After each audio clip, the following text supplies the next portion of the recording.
దేవుని పరిశుద్ధ నామమునకు మహిమ కలుగునుగాక.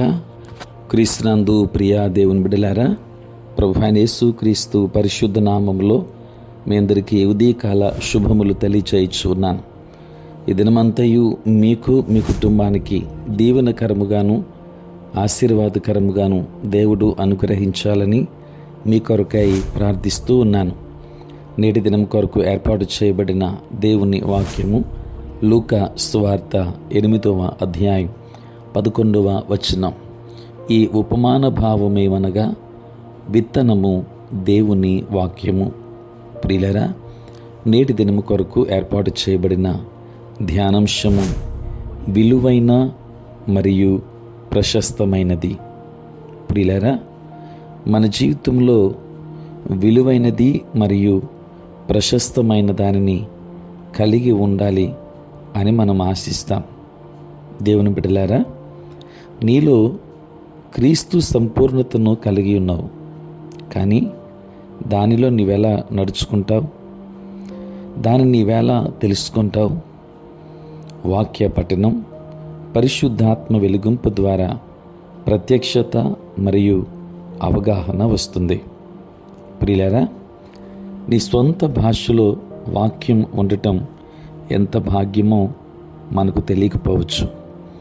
600 ఏండ్ల క్రితం ఆంగ్ల బైబిల్ తర్జుమా విశ్వాసులకు అందుబాటులో లేదు. అనేక ప్రతులు లాటిన్ భాషలో ఉన్నాయి. మతాధికారులకు మాత్రమే ప్రవేశం ఉండేది. అయితే జాన్ విక్లిఫ్ 1384, విలియం టిండెల్ 1523 వారి ప్రయాసలకు మనము కృతజ్ఞులం. ప్రియులారా, ఈనాడు మన మట్టుకు ప్రవక్తల, అపోస్తులుల లేఖనాలను చదవగలుగుతున్నాం. ఆంగ్లం మాట్లాడే విశ్వాసులకు వాక్యాన్ని తేవడానికి ఈ మనుష్యులు ప్రాణాలను సహితం అర్పించారు. ప్రియులారా, మన బైబిళ్లను విలువైనదిగా, ప్రశస్తమైనదిగా మనం చూడాలి. సర్వాంగ కవచంలో ఆత్మ ఖడ్గముగా పిలువబడే ఒకే ఆయుధానికి మాత్రమే మన శత్రువును కోసి గాయపరిచి హాని చేసే సామర్థ్యం ఉంది. శత్రువును పారిపోయేలా చేసేది కాఫీ టేబుల్ మీద ఉన్న బైబిల్ కాదు, కానీ నీ హృదయములో దాగి పరిశుద్ధాత్మ చేత బయలుపరచబడి సరి అయిన పరిస్థితుల్లో పలికే దేవుని వాక్యమే. ప్రియులారా, ఇది యోహాను సువార్త 6వ అధ్యాయం 63వ వచనములో యేసు ప్రభువారు పలికిన మాటను పోలి ఉంది. నేను మీతో చెప్పియున్న మాటలు ఆత్మయు జీవమునై ఉన్నవి.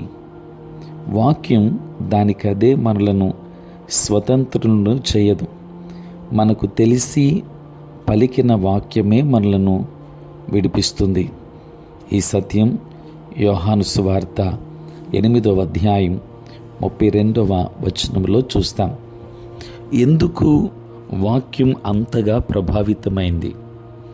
ఎందుకంటే అది దేవుని వాక్యం. ఆయన వాక్యం ఆయన సార్వభౌమాధికారాన్ని మోస్తుంది. ఆది సంఘం హేతువు, జ్ఞానం, సాతాను, దురాత్మ శక్తుల సకల అధికారాన్ని మించింది. విశ్వాసంతో వాక్యాన్ని పలికినప్పుడు దాన్ని నెరవేర్చడానికి పరిశుద్ధాత్ముడు రంగప్రవేశం చేస్తాడు. ప్రియులారా, ఈనాడు నీ హృదయంలో వాక్యాన్ని ఉంచుకుని ఆయన నీకిచ్చిన అతి విలువైన ప్రశస్త సంపదగా దాన్ని కాస్తూ జీవించి దాని లాభాలను స్వంతం చేసుకోండి. ఇలా నీవు క్రీస్తు సంపూర్ణతను అనుభవిస్తావు. దేవుని వాక్యం యొక్క విలువ, అది దాని యొక్క ప్రశస్తత నీవు కలిగి ఉన్నప్పుడు నీ జీవితము విలువైనదిగా మారుతుంది. నీ జీవితము ప్రశస్తమైనదిగా మారుతుంది. ఎప్పుడంటే విలువైన ప్రశస్తమైన దేవుని వాక్యాన్ని నీ హృదయంలో ఉంచుకున్నప్పుడు. దేవుని ఆశీర్వాదాలు ఎల్లప్పుడూ మీకును మీ కుటుంబానికి తోడై ఉండును గాక. ఆమేన్. ప్రార్థన. పరిశుద్ధుడైన తండ్రి, ప్రేమ కలిగిన మా ప్రభువా, మీ పరిశుద్ధ నామమునకై వందనాలు, స్తోత్రాలు చెల్లిస్తున్నాం నాయన. రాత్రంతయు కాపాడి సంరక్షించి సుఖనిద్రను మాకు దయచేసి మా జీవితంలో మరి యొక్క నూతన దినాన్ని మేము చూడగలిగే భాగ్యాన్ని మీరు మాకు ప్రసాదించినందులకే స్తోత్రాలు. ప్రభువా, ఈ దినమంతా కూడా మీ సన్నిధి మాతో ఉంచండి. మీ ప్రసన్నత మాకు అనుగ్రహించండి. మా ప్రతి బలహీనత నుండి విడుదలనివ్వండి. నేటి మా పనులలోనూ ప్రయాణములలోనూ మీరు తోడుగా ఉండండి దేవా. తండ్రి, ఉద్యోగస్తులు, వ్యాపారస్తులు, కష్టపడి పని చేసుకుంటున్న బిడ్డలను దీవించండి తండ్రి. నాయన, వ్యవసాయదారులను మీరు ఆశీర్వదించండి. చదువుకుంటున్న బిడ్డలకు కావలసిన జ్ఞానాన్ని ఇవ్వండి నాయన. వారి పరీక్షలలో మీరు తోడై ఉండండి. మంచి భవిష్యత్తును బిడ్డలకు ఇవ్వండి నాయన. తండ్రి, అనేక మంది రక్షణ లేక నశించిపోతున్నారు. వారికి మారు మనస్సునివ్వండి. రక్షణ భాగ్యాన్ని దయచేయండి దేవా. ఈ ప్రతిదినము ఈ ప్రాతకాలపు ధ్యానములలో ఏకీభవించుచున్న ప్రతి బిడ్డను ఆశీర్వదించండి. మీరే తోడై ఉండండి. పుట్టినరోజు, పెండ్లి రోజు జరుపుకొనుచున్న బిడ్డలను దీవించి నూతన ఆశీర్వాదాలు మెండుగా వారికిని వారి కుటుంబానికి దయచేయమని, తండ్రి దినదీవెనలతో నింపమని యేసు నామములో ప్రార్థించి వేడుకొనుచున్నాము తండ్రి. ఆమేన్. తండ్రి, కుమార, పరిశుద్ధాత్మ త్రియేక దేవుని దీవెన సదా మీకును మీ కుటుంబానికి తోడై ఉండును గాక. ఆమేన్.